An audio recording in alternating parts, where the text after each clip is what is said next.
Jai Shri Mataji, everyone. A very good morning and welcome to the morning meditation. Let's all collectively offer our pranams to Adi Shakti, raise our Kundalini, and take our bandhans.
Shri Ganesh Mantra.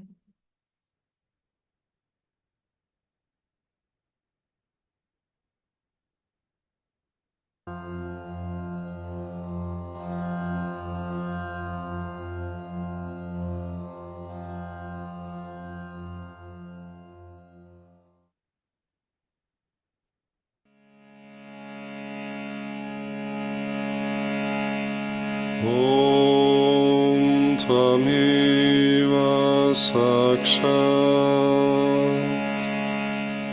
Shri Ganesha Sakshat Shri Adi Shakti Mataji Shri Nirmala Devi Namo Namah.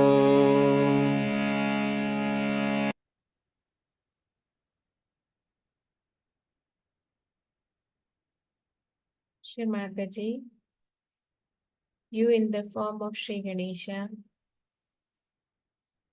please bless us and make us innocent and wise.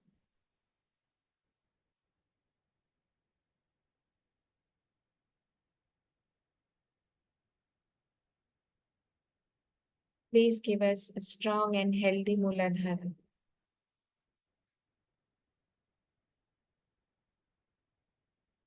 Both hands on Mother Earth.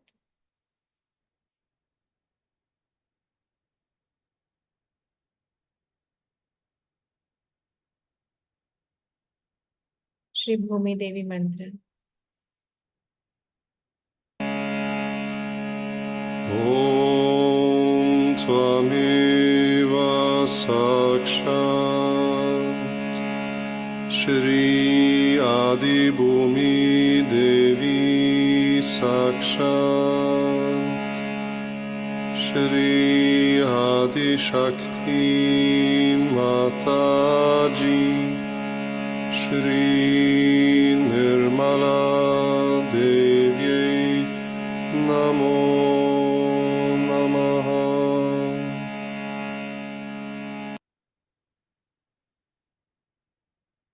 O Mother Earth,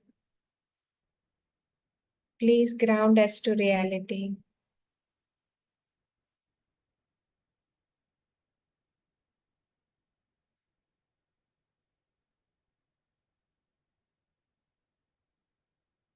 Please bless us with your qualities of gravity and complete humility.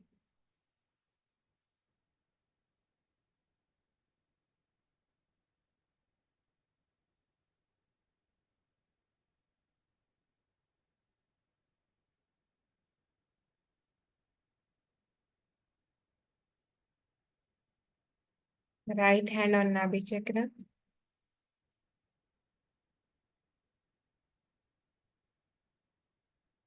Shri Mataji, please make me a peaceful person.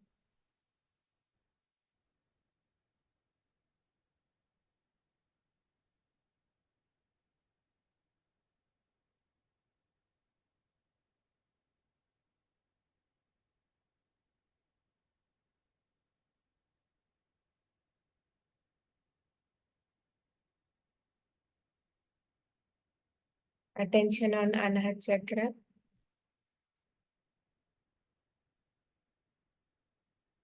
Mother,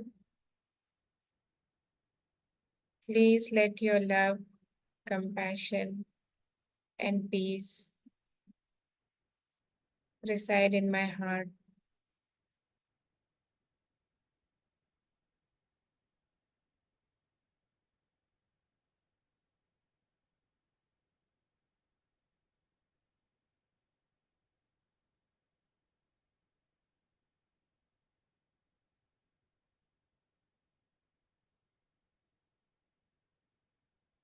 Right hand on Agya Chakra.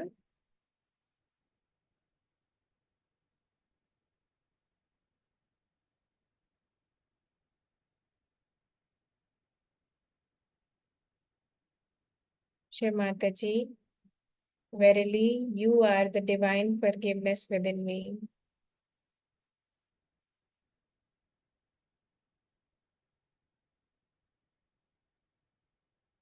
Mother, please come in my brain. You be the controller of this brain. Please make your home in my brain.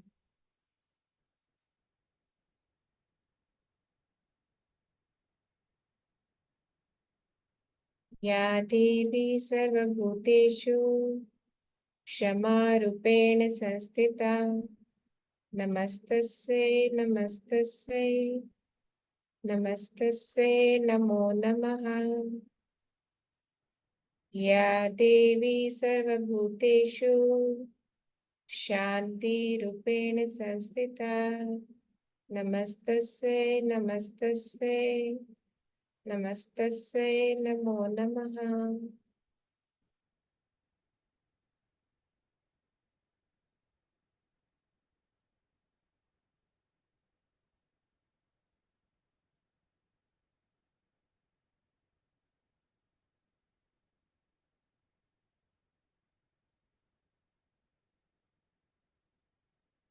Attention on Sahasrara.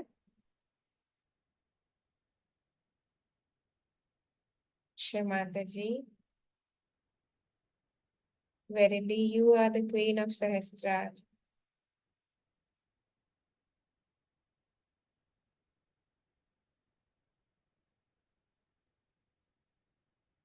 Shri Mataji, by your grace, I will be victorious over all the challenges to my ascent. Mother, verily you are the victory over all the challenges to my ascent.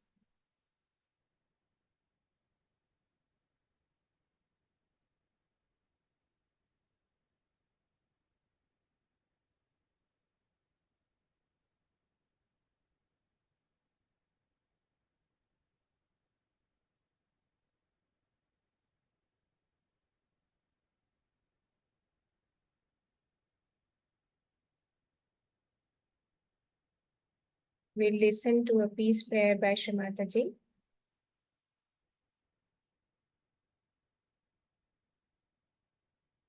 Wish peace for the whole world, for the whole nation. To understand, to give up all the strife, all the false battles for money and for power, all wrong ideas that they are different from each other, and come under the banner of Sajjiva and enter into the kingdom of God, where they are invited with all respect and love. I wish peace to all of them, to all the countries, all the human beings, in their families, in their hearts, with their children, with all of them. Let there be peace. Let their heart emit peace. Their tongue speak with peace. Their eyes see nothing but peace.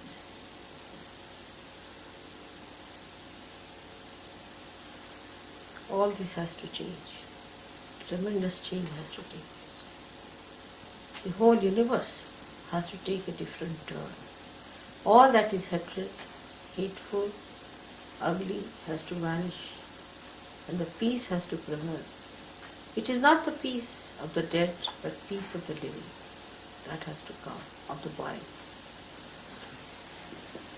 I bless all of you to be the channels of that peace, to be beautiful channels of that peace, to be glorious channels of that peace, to be great children of your mother, who is so proud of you. May God bless you.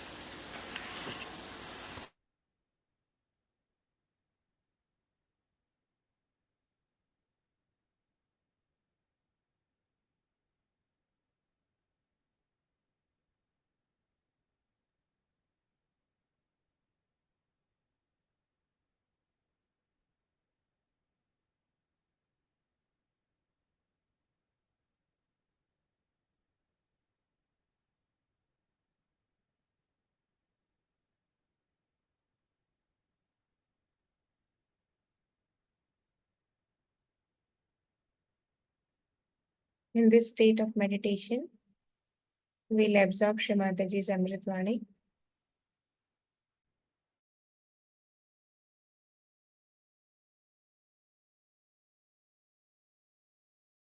We are supposed to be absolutely joyous people in Sahaja Yoga. That is there. But the joy of the collectivity, if you do not know how to enjoy,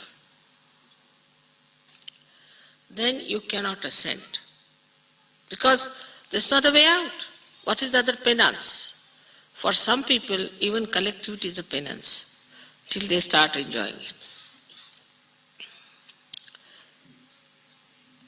And they are very troublesome. This is not good, very critical. Some of them stay in the ashram and criticize everything all the time. This is not good, I don't like this, I don't like that.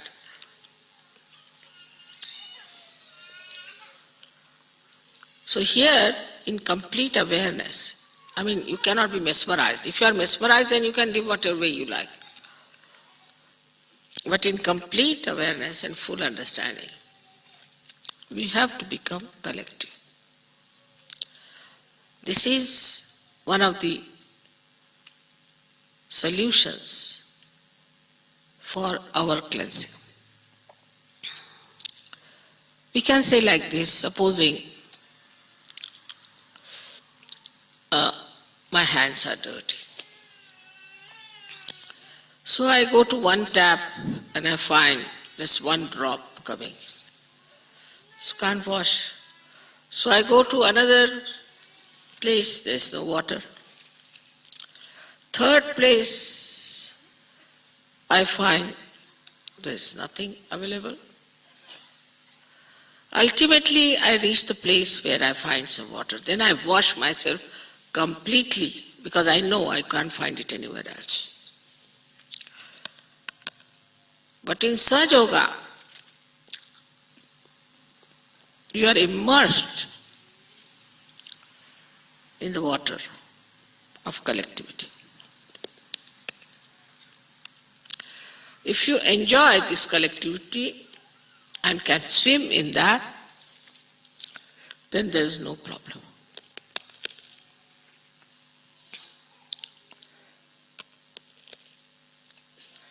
Buddha, as you know, is working on our right side, on our Agya. It's very surprising the deity like him to work on the right side. First he said, for the right side, you should be detached, desireless. I mean, nobody would work if they have no desire and if they have no way of earning something out of it.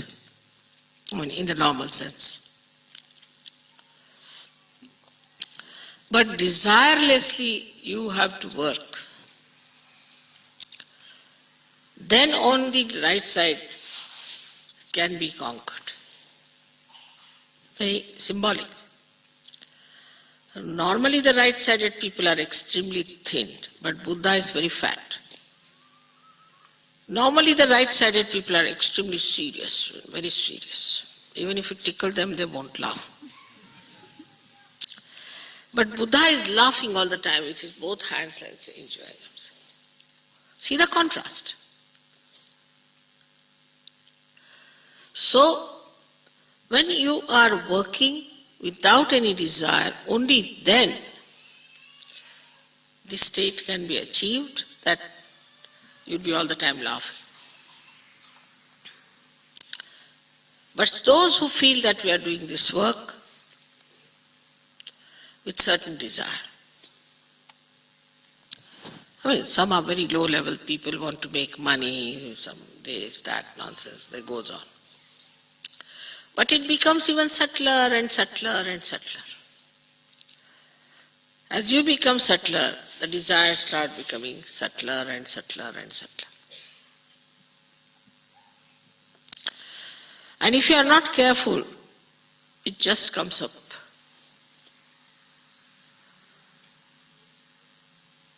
So he is the one who is on the right side placed going to the left side. He is the one who has said that you have to be desireless on the right side. What a contrast. Especially in the West, I have seen people do little bit of what have they done? I lifted that spoon. With the spoon they sit down. And they are surprised to see me that I am not tired. But I don't do anything. I have no desires.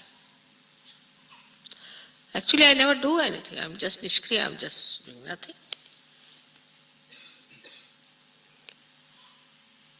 So when you become that instrument, surrendered instrument, when you know you are not doing anything whatsoever, then on the right side, you achieve mastery. How you achieve mastery? You don't do anything, all right? You go to any shop and you get a jackpot without doing anything. You do not desire anything. And suddenly you find, which you have never even thought of is before you, there sits there, available for you. Just have it.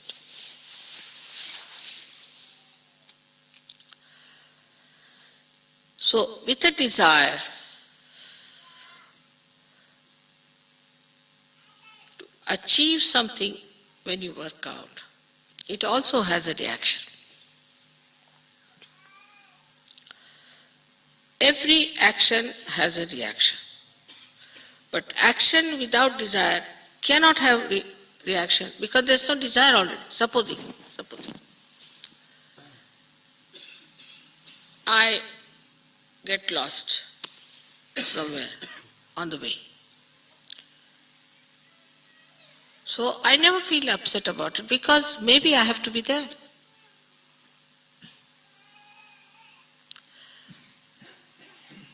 Supposing I want to I have to buy some, say like a castle, ticket like that. So people I have to buy, you see, that's different than desiring. I mean, it also came in my neck suddenly. I just said that I live in Italy, so must buy a house. They showed me a castle. And this turned out to be no good. All right, doesn't matter.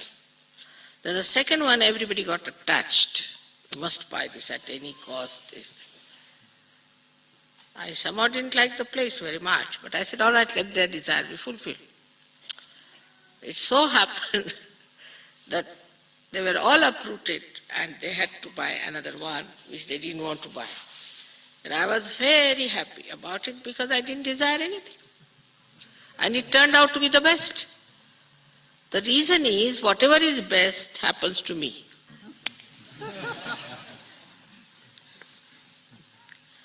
So whatever happens to me, I know is the best. Is all for my good. Is for the good of Sahaja Yoga.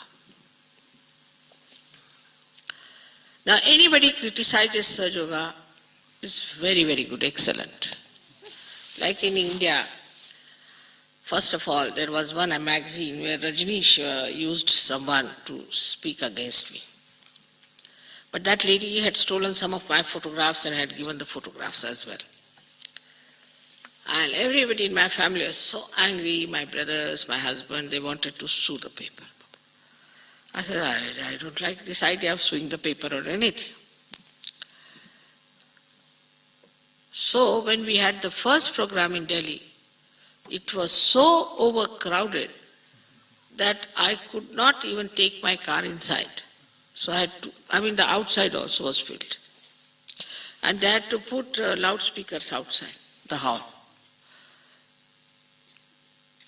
And I asked the people, how is it they are here? They said, we saw your photographs in the Illustrated Weekly and we were so much impressed.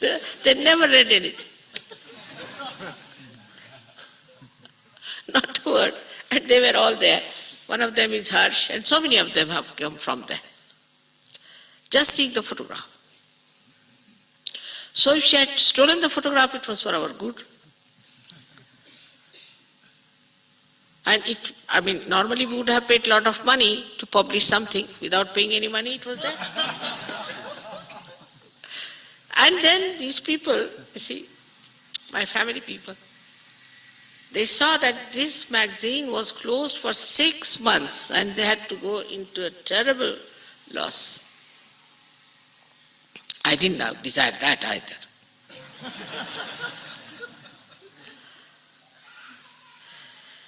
When you are desireless, you are happy because you are never disappointed.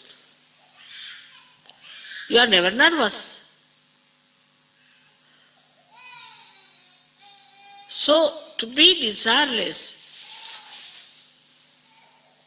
doesn't mean that you become something absurd or ascetic or anything like that. But not to expect something. If I do like this, then this will happen. If I do like this, that will. Not to worry. Do what you want to do. One thing you should know, that nothing bad can happen to you. And if something bad is happening, that's something wrong. I'll tell you another thing. This time, first time I fell down a little bit, not much. So they said you can't go out of the house at all, you cannot move out because it's raining and you will develop arthritis. I can never develop anything like that, but doesn't matter. So I was made to stay in the house and I wrote this book in that. It was nice I fell down. Otherwise they would have said, come here, come, all my family was there for a holiday. Thank God. I got these 4 or 5 days, I wrote this book.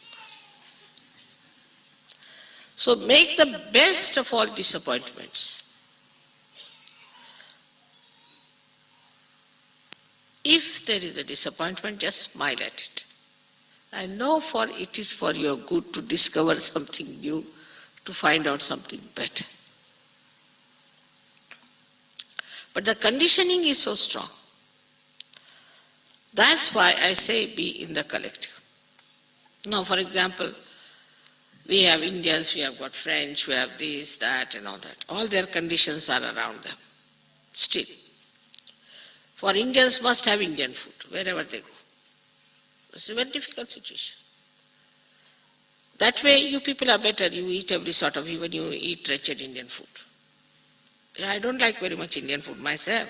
It's not very nourishing. It's more tasty, but not nourishing. But you don't mind eating any food whatsoever. That's a good thing about it. But your desires are another, little different, which you know very well, I need not tell you. Like I told ladies not to carry too many cosmetics and heavy things with them. But whenever they come, the men break their hands picking up their big, big suitcases.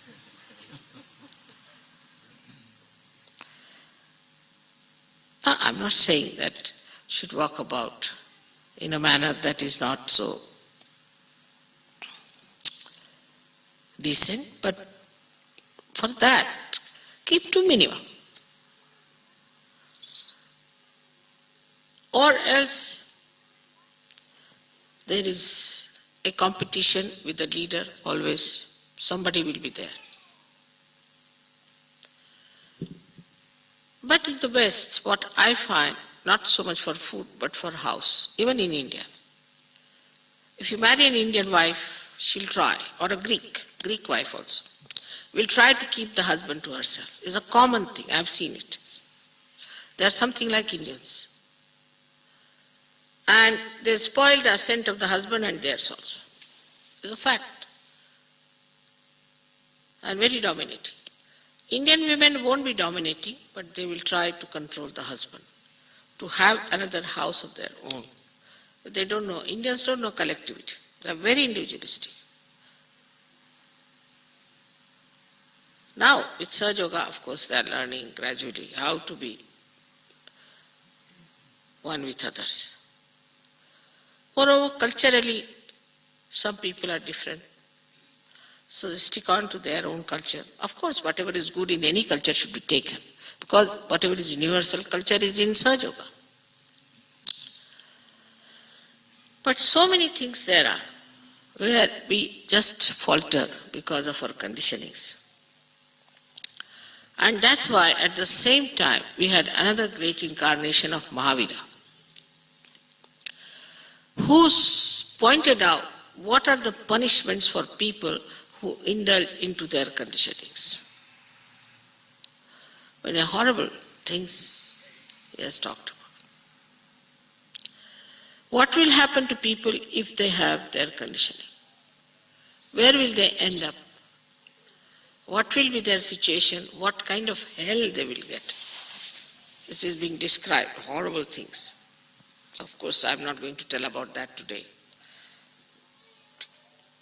But common thing about him and all his contemporary, like Buddha, Kabira and all these people, there was one thing common which came that they, not Kabira so much as Buddha, that is better not even to talk about God, but to talk about abstract, about formless. Because the worst condition in those days was that once they started worshipping any deity or anything, they became complete slaves of that. Like Muhammad Sahib also said, he talked of Nirakar. But these two went even beyond that and they talked, there's no God. Better not talk of God just now. Better get your self-realization. I did the same in the beginning. I said, get your self-realization.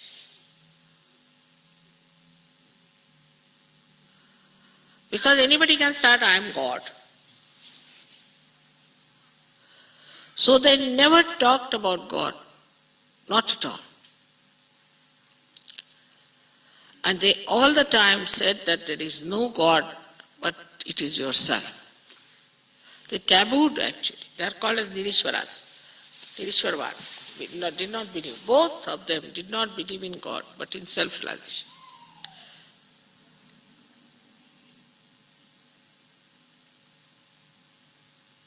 They knew that I had to come and tell you about it. So Buddha has talked about the future Buddha, which is Mahatreya. Ma is mother who is in three forms. Mahakali, Mahalakshmi, Mahasaraswati. Any Buddhist, if you ask him to ask the question of Matraya, he gets his realization just then. So he talked of Matraya because he knew that when Matraya will come, she will have to tell people about Ishvara. According to them, the people had not yet reached that stage that you could tell them about Ishvara. So they said there is no God.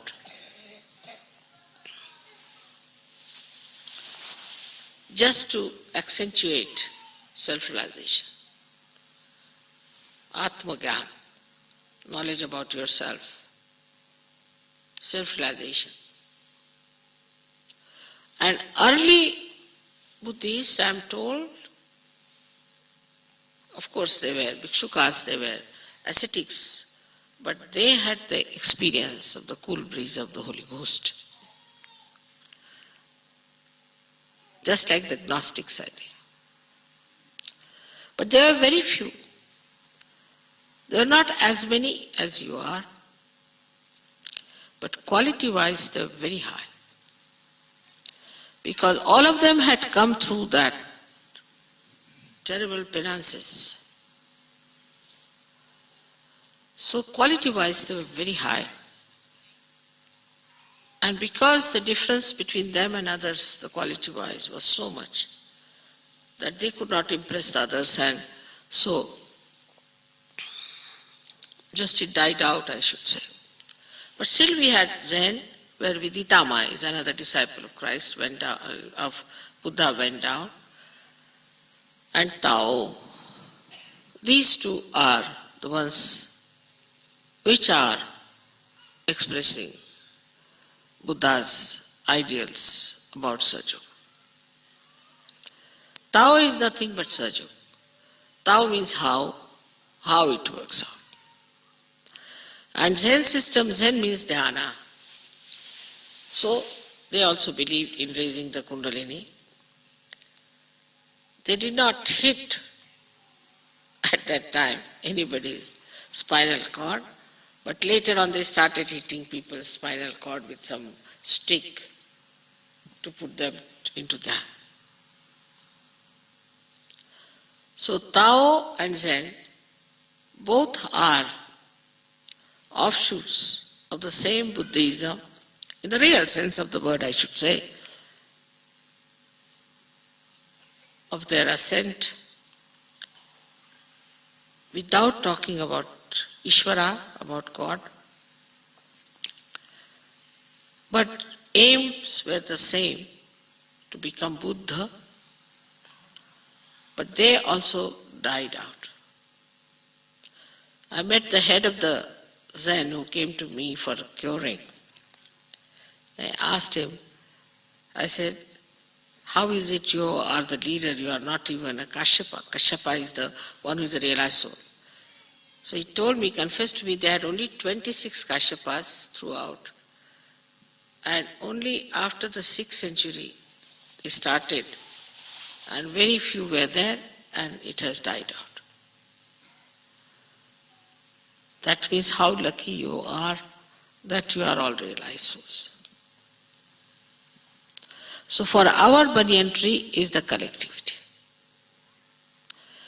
We have to make ourselves subtler beings, to be one with the collective.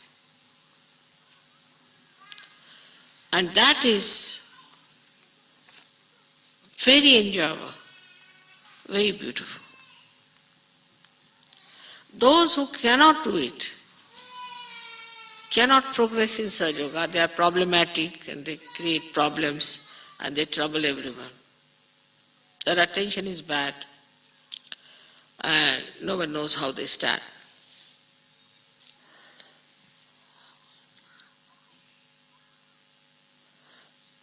So Buddha's message is, of course, is not to develop ego. But how do you do that? First of all, whatever you are doing, you have to say, I am not doing it. It's mother who is doing it, or God who is doing it. I am not doing anything.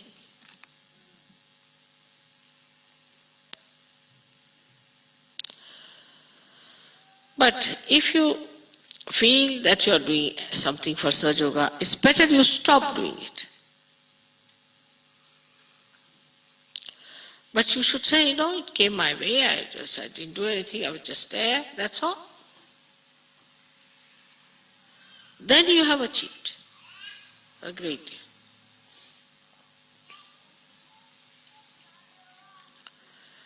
And the second thing is of desire. Even desire of anything, of smallest thing or the biggest thing, or even loving your children, loving your wife, this, mine, all those things. All these desires, if they are not fulfilled, you feel frustrated, then you must know that there is something wrong with it.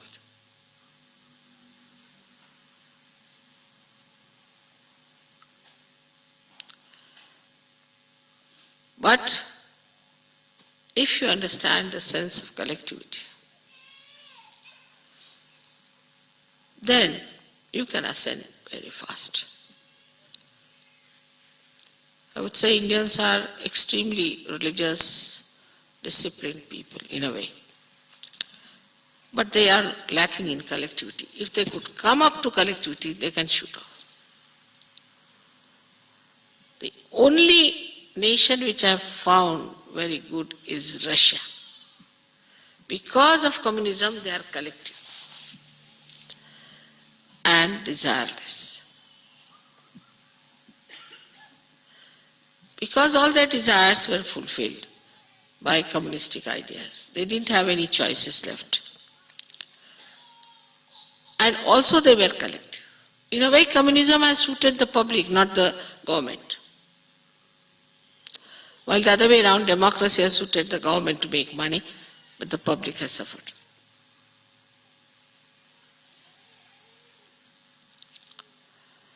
So we are people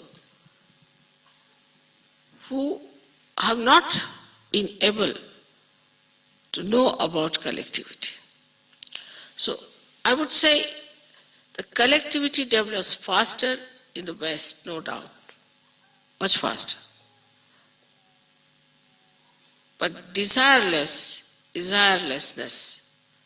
is less. So it's like somebody has the teeth and somebody has the food sort of a thing.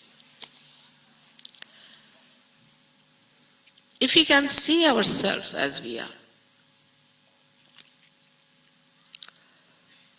and try to understand that either we have this problem or that problem, if you could just somehow or other neutralize this one-sided problem, you could be there. Because if you solve one, you can go to another, from there to there. But just to stand in the center and see for yourself, what are my desires? Count them one by one. I mean, if I have to think what is my desire, I become thoughtless. Really, my position is horrible. If I have to think, what should I desire now? I become thoughtless. Sometimes I develop some ego. I don't know from where to start. Must have some ego after all. Everybody has, so why not me? I don't know how to start it. Then, we also have these conditionings of developing this horrible thing called guilt. I mean, it's another. At the time of Buddha, nobody had this problem, I think. This is a modern technique to feel guilty. Some sort of a modernism in it, because I don't know how it is worked out. And this modernism of this horrible thing called guilty is something really has come to my lot to clear out, not at the time of Buddha. I never had this. Otherwise he would have paved way for me, but that he did not. He's left it to me to clear out your left Vishuddhis and mine also all the time hurting me here.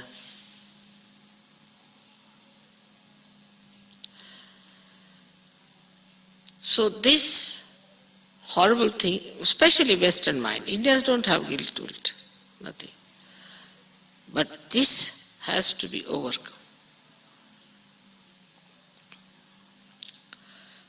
As you know, that Buddha and Mahavira both support the center of Agya. So, if you have to have a very clear-cut Agya Chakra, then on one side, you should be desireless. You should forgive. Ksham. Ksham is the Bija mantra, is to forgive. Bija mantra of right side. Ksham, I forgive. And the left side is hum. Like the left-sided person always feels, oh, I'm no good. This, he has to say, no, I'm good. Hum, I am. So hum and ksham, these are two bija mantras which we have to say. Of course, if you say, they will act, because after all, now your pranas have become pranavas. Your breath has become enlightened. But rather weak, I should say. It doesn't matter. Your mantras can act. You must use these two bija mantras to clear out your agyas. But Mahavira has a solution for this, that after realization, if you catch your agya, you get a terrible headache. That's Mahavira style. You do anything wrong, you get punishment.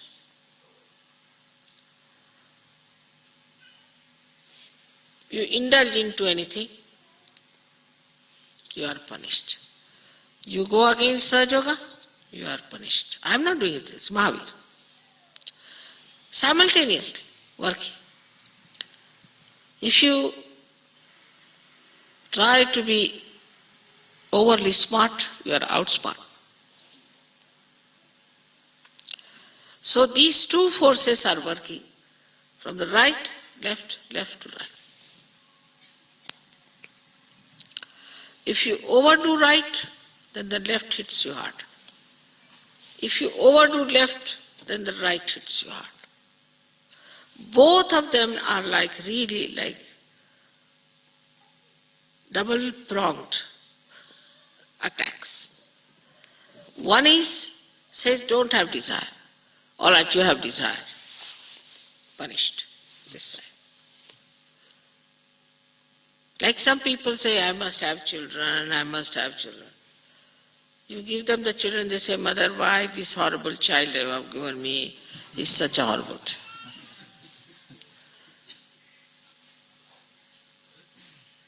Then somebody says, Mother, give me a lady from, say, Maharashtra. Recently there was a case like that. She was bothering too much, Mother, give me one lady from Maharashtra. And a real special style came to punish. They said, no more from Maharashtra. And she was really, I've never heard of such a woman in Maharashtra. Horrible. Because she was insisting on it, so she had it. She says, no more from Maharashtra. No, I said, everybody is excellent. This was an exceptional case, came just to punish you. So to have any desires, if you cross a certain limit, you are punished, and that is done by Mahavira. In a small way or a big way.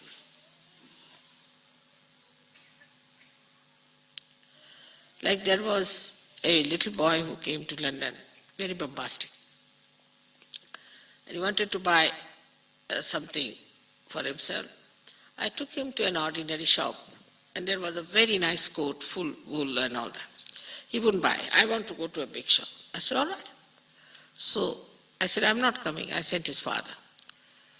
He came back with an artificial coat from that shop without knowing that it was artificial. Because he wouldn't take something from an ordinary shop. So in the big shop, very nicely, big price they gave, and this they got. Every minute, Saj Yogis must know that there is a Mahavira sitting around. Also, Buddha is there who gives you an indication that don't do this. Do not desire so much. He puts limitations to you. But if you don't listen, then all right, Mahavira is there to correct you. Up to a point he goes. Then you get headaches. Then you say, Mother, why did I get headaches? You asked for it. It's such an automatic machinery that we have to be very careful as Saj Yogis. So today's understanding should be that we all should become collective from inside. We should not grudge or grumble about it and enjoy the collectivity. But the second side of collectivity is this, that do not try to exploit the collectivity. Otherwise you'll be in trouble. Like I've seen some people don't know how to use their bathrooms. When you are collective, you have to be respecting the collectivity of others. By your presence, another person should not by any chance suffer, or should not feel in any way insulted or inconvenienced. So when you are in the collective, it should be such that another person should enjoy your company, enjoy your being there.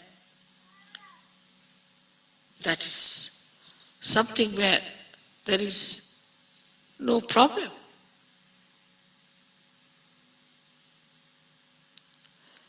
But if you are demanding and if you are asking for things and you think no end of yourself, you cannot at all collective by any chance, but you will suffer for that. Automatically you will suffer. If this is realized and understood properly, your agya is solved.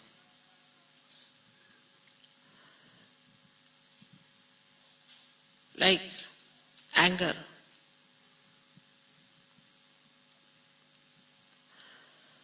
People always boast, I'm very angry with you. Boast. But just make that anger into forgiveness. And you'll see the person, instead of you getting into problems, he will get into problems. Anger will upset you, but forgiveness will upset him automatically. It's the biggest weapon you have got is to forgive. And this is shown in Buddha's character throughout.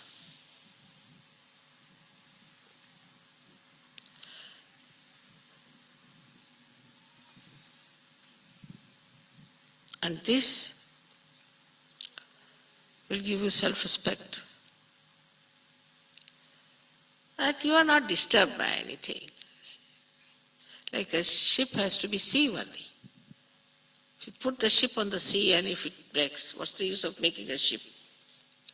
What's the use of a Saj Yogi who gets disturbed at every moment? You have to be seaworthy. And if you are seaworthy, nothing can disturb you, all right. The elephant is walking and the dogs are barking. All right, let them bark, what does matter? The elephant looks this side like that, sometimes takes some water and blesses them with water. All right, quieten down, so that your head will be cooled down. That will give you a self-esteem, and you will know what you are much higher than others.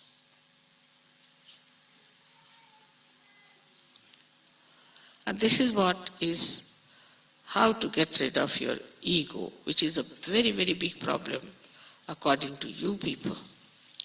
But then how to get rid of ego. Ego can be said, you go.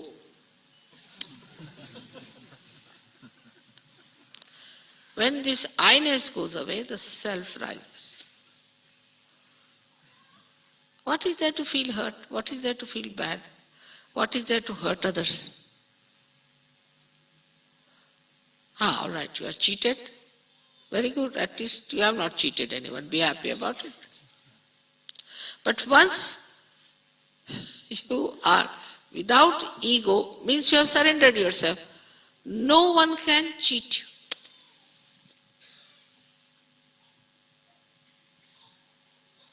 Can you understand that? No one can cheat you. Because there is some higher force which is looking after.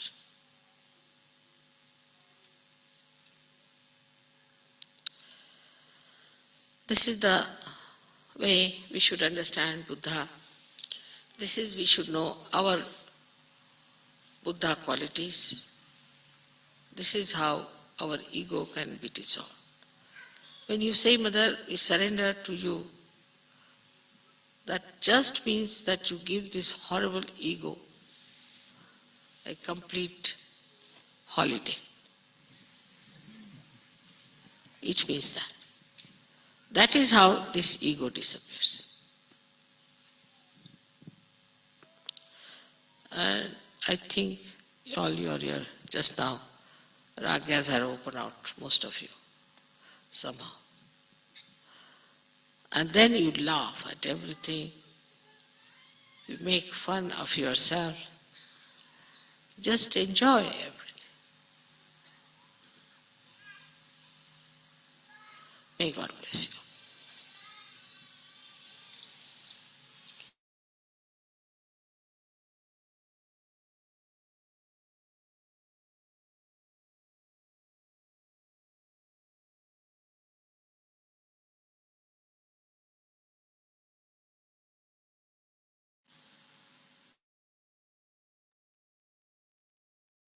Let's be in meditative state for a while.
Let's bring both our hands to heart level.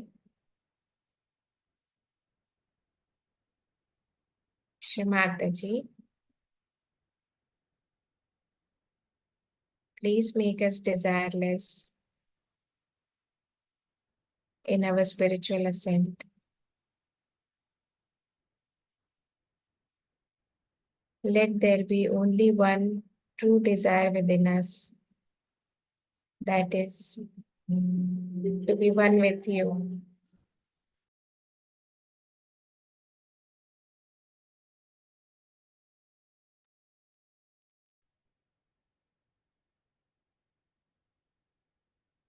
Shri Mataji, please make us collective in our spiritual ascent.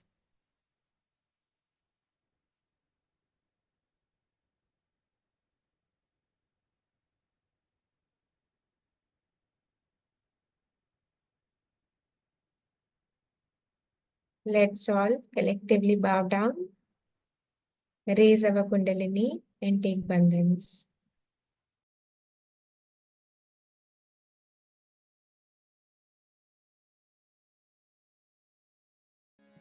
बुद्धं शरणं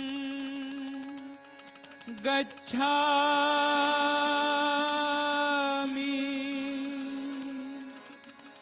धम्मं शरणं गच्छामि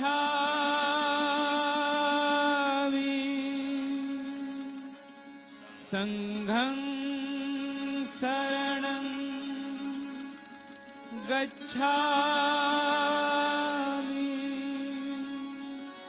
श्रीमां शरणं गच्छामि श्रीमां शरणं गच्छामि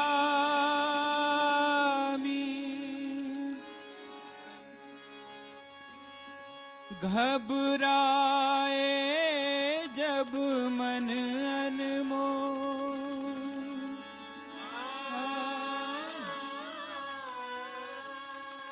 हृदय हो उठे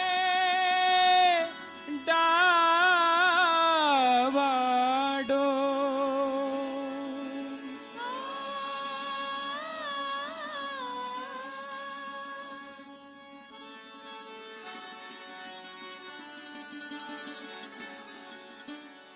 घबराए जब मन अनमोल और हृदय हो डावाडोल तब मानो तू मुख से बोल बुद्धं शरणं गच्छामि तब मानो तू मुख से बोल बुद्धं शरणं गच्छामि बुद्धं शरणं गच्छामि धम्मं शरणं गच्छामि संघं शरणं गच्छामि श्रीमां शरणं गच्छामि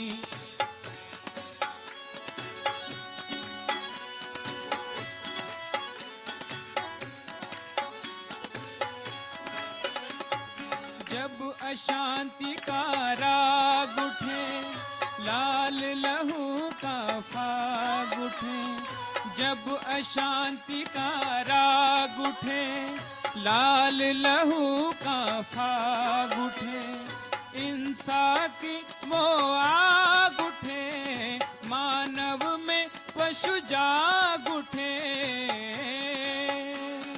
धरती की काया कांपे अंबर जगमग उठे बोल तब मानो तू मुख से बोल बुद्धं शरणं गच्छामि तब मानो तू मुख से बोल बुद्धं शरणं गच्छामि बुद्धं शरणं गच्छामि धम्मं शरणं गच्छामि संघं शरणं गच्छामि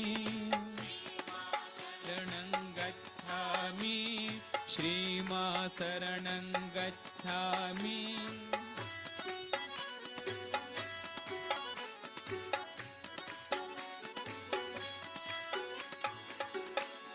जब दुनिया से प्यार उठे,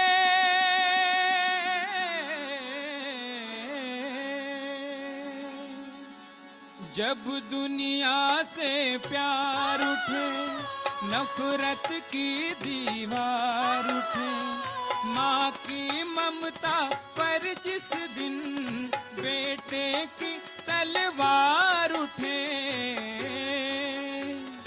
धरती की काया कांपे, अंबर जगमग उठे, बोल तब मानो तू मुख से बोल, बुद्धं शरणं गच्छामि, तब मानो तू मुख से बोल, बुद्धं शरणं गच्छामि, बुद्धं शरणं गच्छामि, धम्मं शरणं गच्छामि, संघं शरणं गच्छामि, श्रीमा शरणं गच्छामि, श्रीमा शरणं गच्छामि।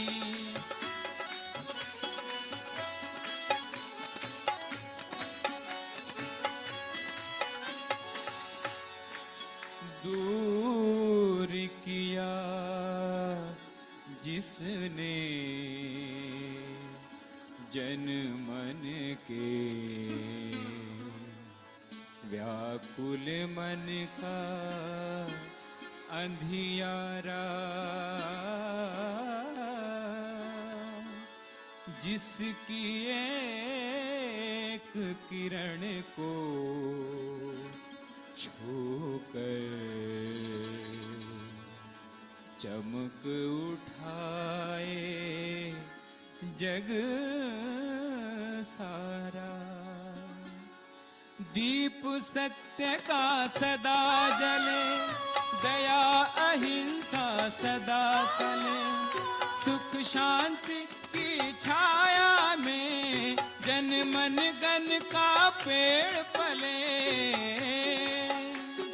भारत में भगवान बुद्ध का गूंजे घर घर मंत्र अमोल, तब मानो तू मुख से बोल, बुद्धं शरणं गच्छामि, तब मानो तू मुख से बोल, बुद्धं शरणं गच्छामि, बुद्धं शरणं गच्छामि, धम्मं शरणं गच्छामि, संघं शरणं गच्छामि, श्रीमा शरणं गच्छामि, श्रीमा शरणं गच्छामि, श्रीमा शरणं गच्छामि, श्रीमा शरणं गच्छामि।